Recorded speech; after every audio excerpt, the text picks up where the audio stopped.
Hello, আসসালামু আলাইকুম। দেখো, আজকে আমি তোমাদেরকে শেখাবো অবিচ্ছিন্নতার ধারাবাহিকতার বা নিরবিচ্ছিন্নতার সমীকরণ তোমরা কিভাবে প্রতিপাদন করবে। দেখো, এটা প্রতিপাদন করার জন্য সর্বপ্রথম তোমাকে একটা যে কোনো ক্ষেত্রফল কল্পনা করে নিতে হবে। ধরো এটা একটা এস ক্ষেত্র, এটা একটা এস ক্ষেত্র আমরা ধরে নিলাম। এস ক্ষেত্রের ভিতরে একটা কণা বিবেচনা করলাম যে এটা পি একটা ক্ষেত্রফল নিলাম আমরা, ছোট পি একটা কণা বিবেচনা করলাম। মনে করো এই পি এর প্রবাহ ঘনত্ব আমরা ধরলাম, পি এর প্রবাহ ঘনত্ব যে ধরলাম, এবং এই পি কোণার পিতে কণার সংখ্যা ধরলাম এন,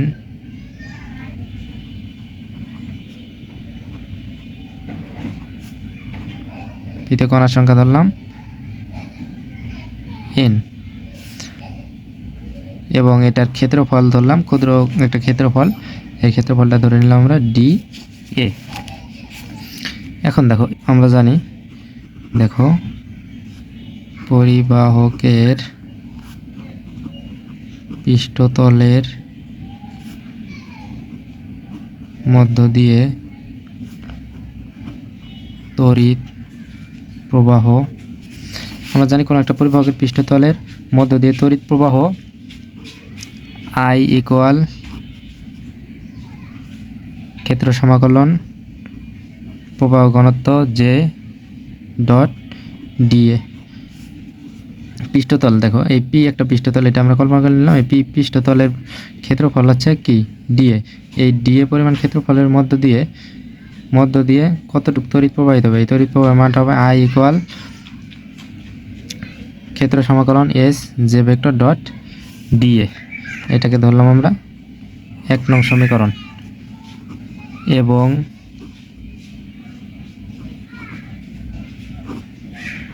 পরিবাহকের মধ্য দিয়ে মোট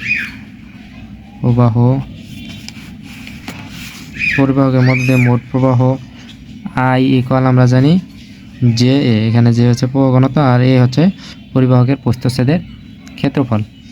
এখান থেকে আমরা প্রবাহ ঘনত্ব জে ইকুয়াল লিখতে পারি I, দেখো এটাকে এই পাশে নিয়ে আসলে এটা এই পাশে এসে কী হয়ে যাবে, ভাগ হয়ে যাবে।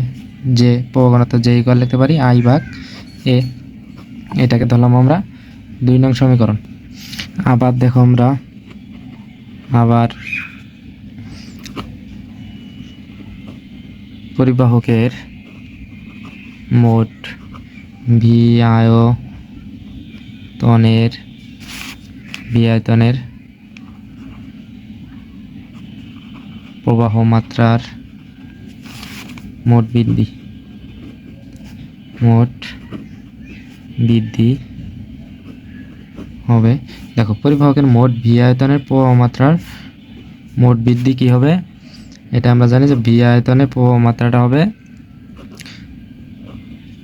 পরিবাহকের ঘনত্ব অন্তরীকরণ ইন্টু ডিবি।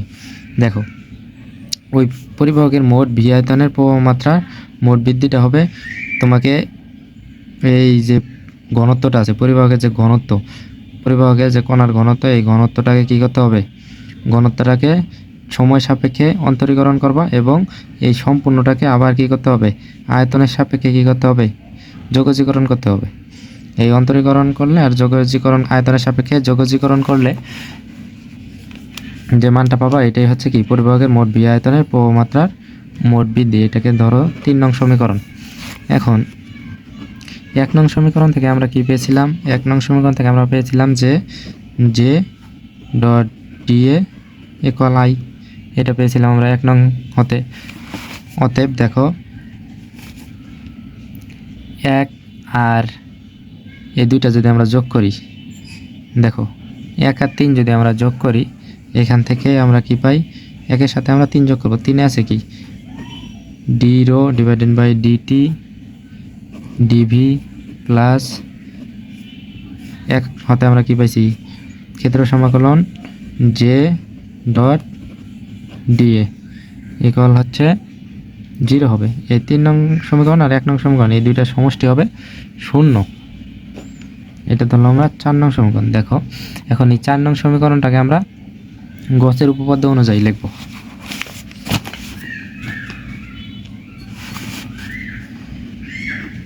গসের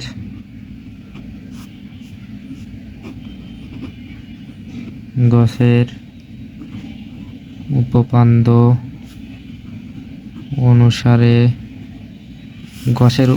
অনুসারে লিখলে দেখো যেটা আয়তন সমাকলনে আছে ওটা আয়তন সমাকলনেই থাকবে, del rho divided by del t div plus আছে। দেখো আরেকটা ছিল আমাদের কি ক্ষেত্র সমাকলনে, এই ক্ষেত্র সমাকলনটাকেও কী করবো আমরা আয়তন সমাকলনের মাধ্যমে রাখবো। এটা আমাদের ছিল কি ক্ষেত্র সমাকলন। কারণ ক্ষেত্র সমাকলন থেকে যদি আমরা আয়তন সমাকলনে নিতে চাই তাহলে এটার সাথে অতিরিক্ত আমাদের একটা ডেল গুণ করে দিতে হবে। ক্ষেত্র সমাকলন থেকে আয়তন সমাকলনে পরিবর্তন করতে চাইলে কী করতে হবে, এই যে প্রবাহ ঘনত্ব যে আছে এটার সাথে অতিরিক্ত আমাদেরকে একটা ডেল গুণ করে দিতে হবে।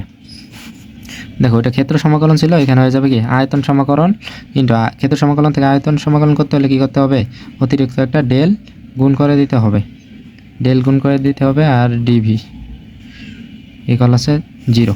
দেখো এখানে ছিল আমাদের ক্ষেত্র সমাকলন আর এখানে কি ছিল ডিএ, জের এটাকে সম্পূর্ণটাকে একবার বলে জের ক্ষেত্র সমাকলন।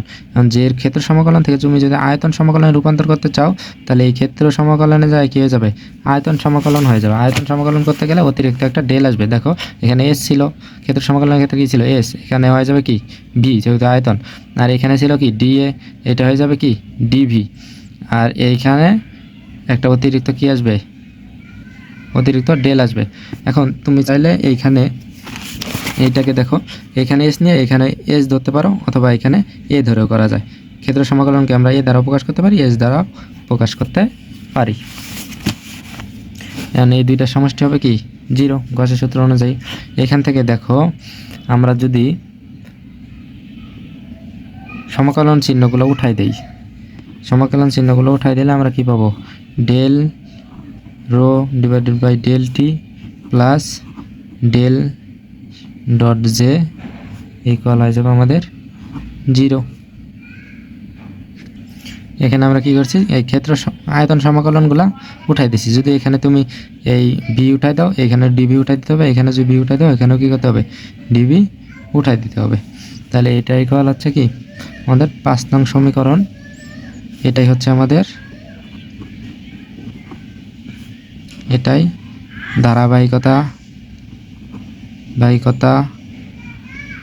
ধারাবাহিকতার বা নিরবিচ্ছিন্নতার সমীকরণ। দেখো এটাই হচ্ছে কি আমাদের ধারাবাহিকতার বা নিরবিচ্ছিন্নতার সমীকরণ বা অবিচ্ছিন্নতার সমীকরণ।